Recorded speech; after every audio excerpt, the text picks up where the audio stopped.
साथियों, पूज्य गुरुजी ने बताया, सावन के महीने में अगर आप भी धोते हैं बाल तो हो जाएं सावधान। पति, संतान, परिवार, दरिद्रता में दोष बढ़ता है, संकट आता है। सावन में ऐसे बाल धोने से आती है बर्बादी। साथियों, सावन का महीना 2025 11 जुलाई दिन शुक्रवार के दिन से शुरू होकर और 9 अगस्त तक रहेगा। सावन का पहला शुक्रवार यानी 11 जुलाई मां लक्ष्मी के आने का संकेत देता है। कई शुभ वर्षों के बाद आकर के ऐसा विशेष और दुर्लभ महासंयोग है। 11 जुलाई 2025 का सावन, जो कि 11 जुलाई को सावन शुरू हो रहे हैं और इधर 11 जुलाई के दिन ही सावन शुक्रवार का दिन पड़ेगा। इस दिन खरीदारी का विशेष महत्व होता है। शुक्रवार का दिन धन लक्ष्मी को समर्पित है। मेकअप आदि खरीदने का, वस्त्र आदि खरीदने का तथा वाहन खरीदने का शुभ मुहूर्त खासकर सावन में शुक्रवार पड़ना अत्यंत विशेष कार्य माना जाता है। बहुत ही शुभ मौके पर सावन शुरू हो रहे हैं, जो कि साक्षात महादेव का आगमन हो रहा है। विष्णु जी तथा धन लक्ष्मी का आगमन हो रहा है। 11 जुलाई के दिन ही सावन शुक्रवार का पहला दिन पड़ने से 4 चांद लग गए हैं। तो समझो, महादेव के साथ साथ साक्षात लक्ष्मी नारायण तथा मां पार्वती की विशेष कृपा भी बरसने वाली है। सावन शुक्रवार के दिन साक्षात शिव पधार रहे हैं।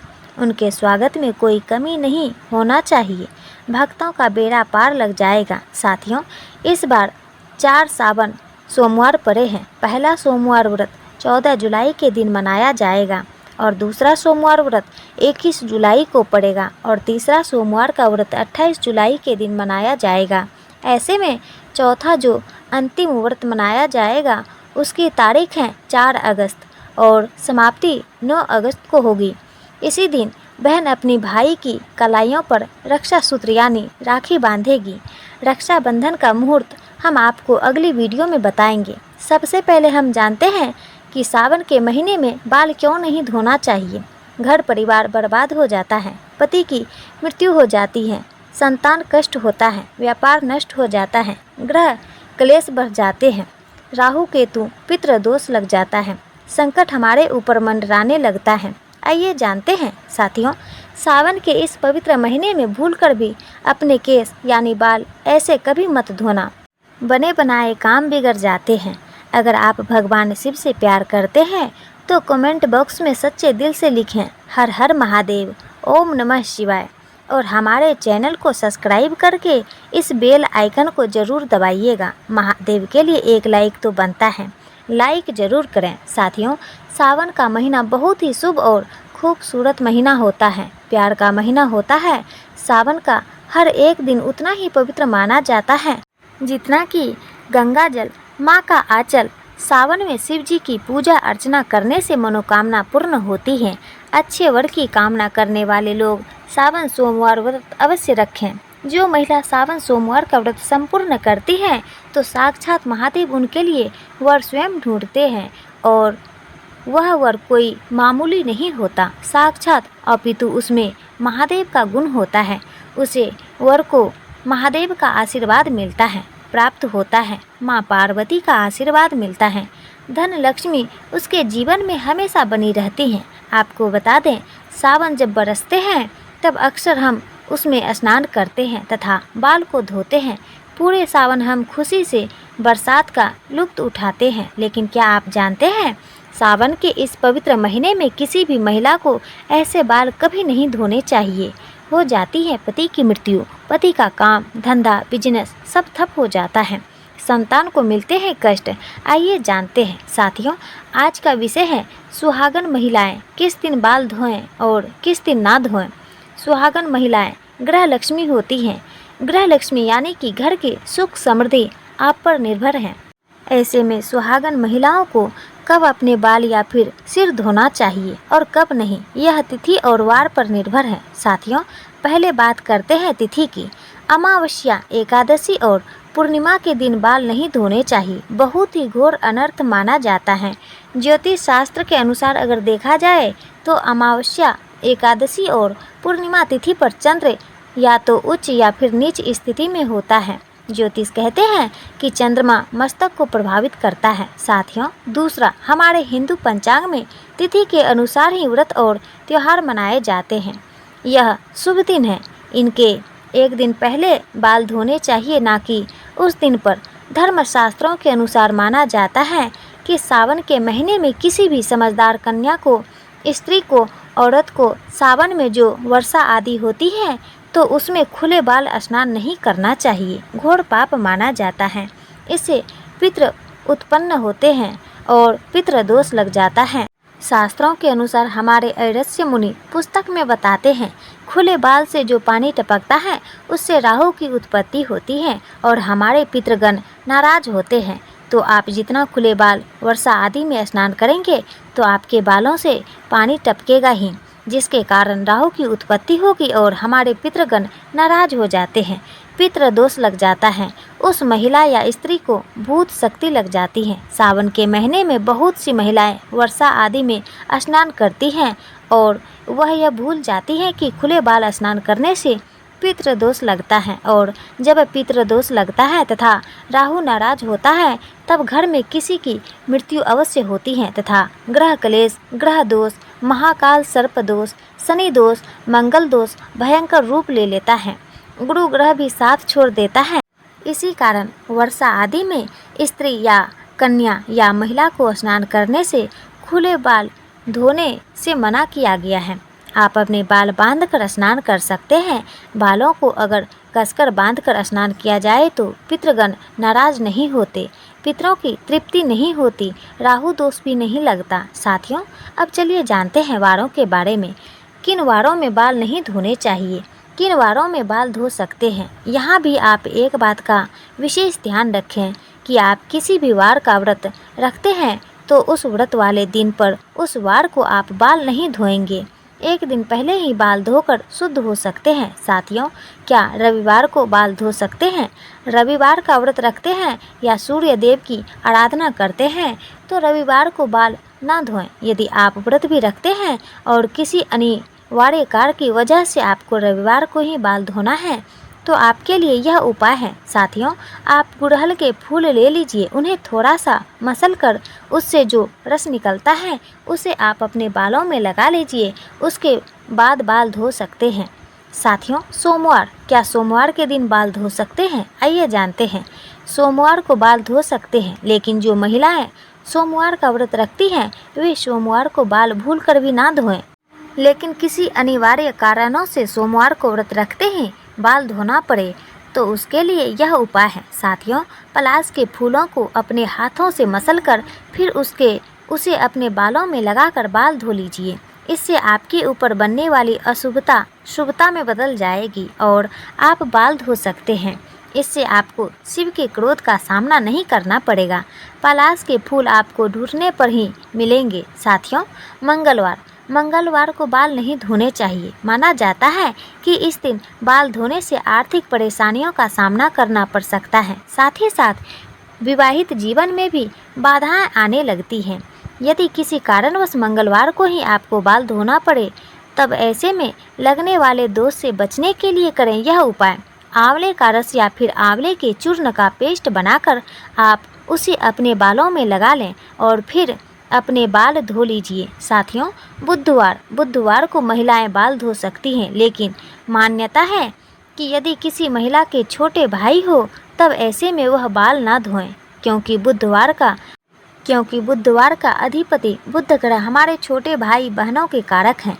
इस दिन बाल धोने का दोष हमारे छोटे भाई को लगता है। इससे बचने के लिए एक उपाय है, आप वरुण देव यानी कि जल के देवता को या फिर बुधवार के स्वामी श्री गणेश जी को अपना बड़ा भाई बना लें। साथियों, कैसे करें आइए जानते हैं। किसी भी पूजा में जब कलश स्थापना होती है तब उसमें जल भरते हैं तो उस जल में वरुण देव का आवाहन करके प्रार्थना कीजिए कि हे वरुण देव, मैं आपको अपना बड़ा भाई मानती हूँ, कृपया आप मेरी और मेरे परिवार की रक्षा करें। साथियों, ऐसे ही हर पूजा में सर्वप्रथम श्री गणेश जी की पूजा होती है, तब भी आप उनसे प्रार्थना कर सकते हैं कि वे आपके बड़े भाई बन जाएं और आपकी रक्षा करें। फिर भी साथियों, किसी कारणवश बुधवार को यदि आपको बाल धोना पड़े तो इसके दोष से बचने के लिए करें यह उपाय। तुलसी के 5-6 पत्ते लें और उसे मसलकर अपने बालों में लगा लें, फिर बाल धो लीजिए। बड़े से बड़ा संकट अपने आप समाप्त हो जाता है। यदि घर में तुलसी नहीं है तो आस पड़ोस में किसी से 5-6 पत्ते मांग लें। साथियों, गुरुवार को सुहागिन महिलाएं ही नहीं, किसी भी स्त्री पुरुष को अपने बाल नहीं धोने चाहिए, नहीं तो आपको अगले जन्म तक इसका पाप लगेगा। क्योंकि गुरु ग्रह सबका गुरु है। आपको पता ही होगा कि गुरुवार को पोछा भी नहीं लगाना चाहिए। ऐसी मान्यता है कि गुरुवार को बाल धोने से या फिर घर में पोछा लगाने से ऐसे कार्यों से माँ लक्ष्मी रुष्ट हो जाती हैं। गुरु का नाश होने से घर में कलेश बढ़ते हैं, बर्बादी आती है, घर का नाश होता है। साथियों, यदि गुरुवार को अनिवार्य कारणों से बाल धोना पड़े तो इसके दोषों से बचने के लिए करें यह उपाय। थोड़ी सी हल्दी लें या फिर बेसन, या आप इन दोनों को मिलाकर ही एक लेप बनाकर उसे अपने बालों में लगाएं, फिर बाल धो सकते हैं। साथियों, शुक्रवार के दिन सुहागिन महिलाएं बाल धो सकती हैं, लेकिन जिन महिलाओं के पुत्र हैं या फिर जिनकी पुत्र प्राप्ति की कामना है तो ऐसे में वह लोग शुक्रवार के दिन बाल ना धोएं। यदि आपको शुक्रवार के दिन किसी अनिवार्य कारणों से बाल धोने पड़े तो उसके दोष से बचने के लिए करें यह उपाय। पहले अपने बालों में थोड़ा सा दही लगाएं, फिर बालों को धो लें। साथियों, बात करते हैं शनिवार की। शनिवार को सुहागन महिलाएं अपने बाल ना धोएं। शनिवार यानी कि शनिदेव का दिन माना जाता है। जैसे कि आप जानते हैं, सभी देवों में न्याय के लिए उच्च स्थान शनिदेव को दिया गया है। शनिदेव को न्याय का देवता कहा जाता है। एक तरह से आप इन्हें पूरे ब्रह्मांड का जज कह सकते हैं, और इसी कारण सभी लोग शनिदेव के प्रचंड क्रोध से भी डरते हैं। साथियों, यदि आपको शनि के प्रकोप से बचना है तो इस दिन आप बाल कतई ना धोएं। किसी अनिवार्य कारणों से इस दिन बाल धोने पड़े तो इस दोष से बचने के लिए पहले अपने बालों में कच्चा दूध लगाएं, फिर बाल धो लें। बालों में थोड़े से कच्चे दूध का छींटा लगाकर बाल धोने से शनिदेव की बुरी दृष्टि नहीं पड़ती। और इतना तो आप कर ही सकते हैं कि थोड़ी से दूध का छींटा अपने बालों में लगाकर शनिवार को ज़रूर स्नान करें। साथियों, हम आपसे कुछ ज़रूरी बातें शेयर करना चाहते हैं, और वह यह है कि सुहागन महिलाएं अपनी मांग में सिंदूर भरती हैं। शरीर के इस स्थान को यानी कि मांग को गंगा स्थल माना जाता है, तो जब यहाँ पर सिंदूर लगाया जाता है तो उसे गंगा सिंदूर कहते हैं। यही पवित्रता और सौभाग्य की निशानी है। इसी कारण जो सुहागिन महिलाएं नहाकर मांग में सिंदूर भरती हैं वह पूजा पाठ में शामिल हो सकती हैं। अगर वह बाल ना भी धोएं तो क्योंकि उसे पवित्रता और सौभाग्यवती का वरदान मिला है। साथियों, लेकिन पुरुष को हर दिन बाल धोकर ही पूजा पाठ में शामिल होना चाहिए। एक और डाउट रहता है कि मासिक धर्म के दौरान आप बाल धोएं या नहीं। अलग अलग प्रांतों में इसकी अलग अलग प्रथाएं हैं। कई जगह तथा हमारे आस पड़ोस में तो आज भी मासिक धर्म के पहले, तीसरे और 5वें दिन कंपल्सरी बाल धोते हैं। इसमें तिथि या वार बिल्कुल नहीं देखा जाता। साथियों, वहीं डिलीवरी के बाद तुरंत आप तो जानते ही हैं कि माँ को बाल धोने ही क्या नहाने भी नहीं देते।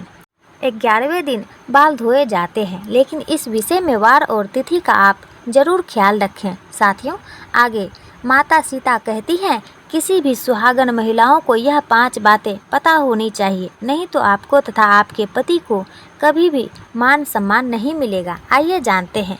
माता सीता कहती हैं, स्त्री को सदैव अपने बाल बांध कर रखने चाहिए, क्योंकि बंधे हुए बाल रिश्तों को बांध कर रखते हैं।